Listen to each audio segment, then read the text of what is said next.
Hello and welcome back to Classic Universe with me, Mini Tom. So, this video then, we're going to start the engine, hopefully. So yeah, I've got the exhaust manifold to put on, the inlet manifold, the carb, and just pour some fuel into it. Make sure I've got oil pressure, double check it all, and we're good to go. So, let's get on with it. It's a bench test. So what I've done then, is obviously I've set my ignition timing, so cylinder 1, which should be there, but you know, we know about that one anyway. So cylinder 1, 3, 4, 2, 1, 3, 4, 2, 1, 3, 4, 2 is the correct firing order. I've just made sure that I've turned the engine over by hand with ignition connected. When them two are on the rock, so when 7 and 8 are on the rock on cylinder 4, that is on his compression stroke, and that should spark when they sort of move in tandem or just after. So that's compression stroke, that sparks, that's fine. I've checked my timing as well. I put a little mark on there just because I can take this off, and that is at 5 degrees before top dead centre. So that's a base setting for this engine, is 5 degrees before top dead centre. I've made sure that my distributor is a little bit loose, just to sort of, if I need to tweak it at all, I can do while it's running. In terms of oil pressure, we know we've got that. We've cranked it over without anything connected, and connected my multimeter between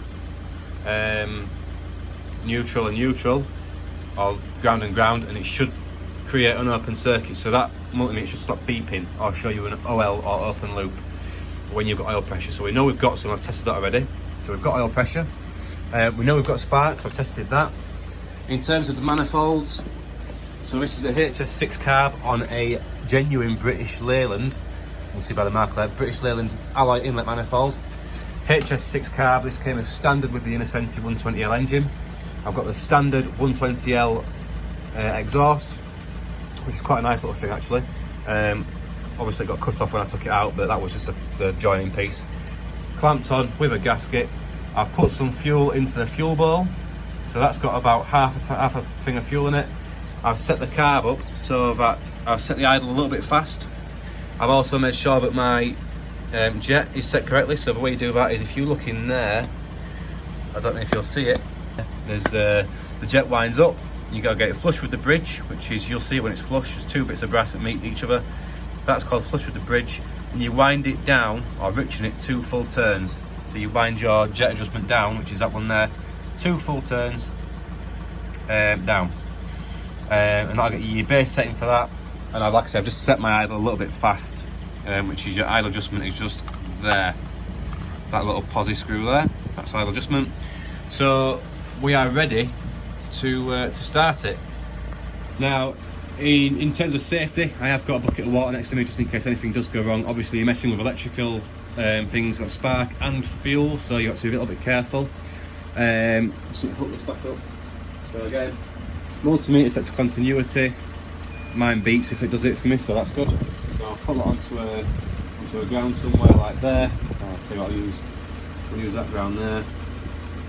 And then onto the spade connection, so that's beeping now, which means I've got no oil pressure. When I have got oil pressure, it breaks the switch, your light bulb goes off, which means you've got an open loop. So we're looking for that to go off. I've got a jump lead attached to a good battery, so I know that's fine. So hook it onto there if I can. Go a bit closer. So ground to ground, make sure it's a good ground, which that is. And what I've done for my coil, this is what you've got to remember. Try and get onto the ground somewhere.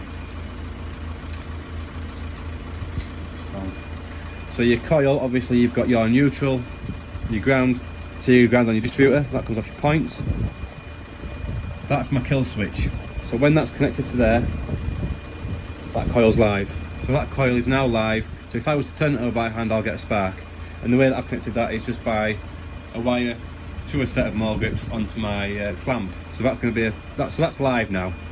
The only thing I need to do next is to touch my jump lead onto that little post.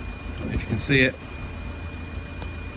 on the starter post, just there where my finger is, and that'll turn the starter motor over. So obviously, a bit of safety. Have something ready to put any fires out if you get any. Make sure that obviously I've got my walk off, so that'll be spinning, my clutch disc will be spinning, these will be moving as well, so just make sure that you are keeping everything clear. In fact, what I will do, I'll just put my my rocker back on there, since I will be near that. So that'll just stop me from touching anything in there getting caught up in it. Because I will have to get to the back of it to play the throttle and the choke. I'll have to do it manually. But like I say, just be careful down here that we're spinning, so don't get caught up in it, and as well with your clutch. We're ready to start. This is going to be very noisy. It's not going to be on for very long, because I've only got, like I say, a little bit of fuel in the fuel bowl. Let's see what it does. So to do it, I will just activate a little bit of the choke by pulling it up, and just tweak the throttle a little bit. Oh, and be wary as well, this engine will rock towards you when it starts up, so you need to keep a good hold of it. Ideally, if I was going to be running it for any period of time, I'd strap it down to something or put it in a spare subframe or something like that. As it happens, I'm just trying to get some life out of it. Okay.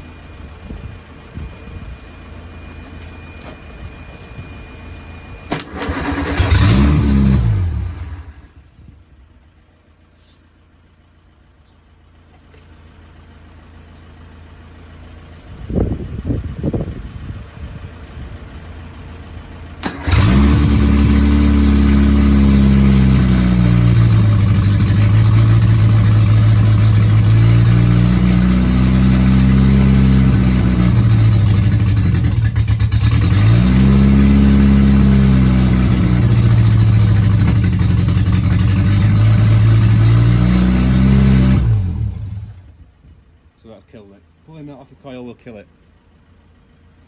Right. So that stops beeping. It should start beeping again fairly soon, but that means we've got oil pressure. So we'll just wait for that to start beeping.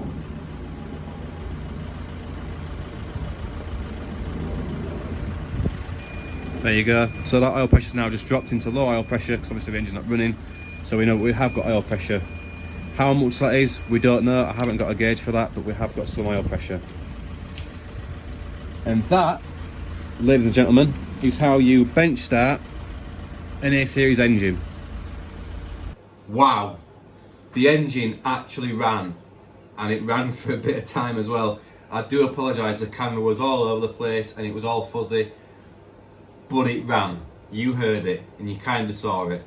So the next stage then that I've got to do now is strip it all back down again, get all the ancillaries off it, get it degreased, wire wheel back to some clean metal, get it painted, do the gearbox as well. I've got the diff to rebuild, so keep your eye out for that one, because that one was quite a good episode. I'll talk about the difference between the A series and the A plus diff housing, and why they wear differently, and what I'm going to do to sort this one out. So keep your eye out for that one. That will be a good episode, that one. After that point, it's get it all back together, get this engine out of this one, pop that one in. Jobs are good then. See you on the next one.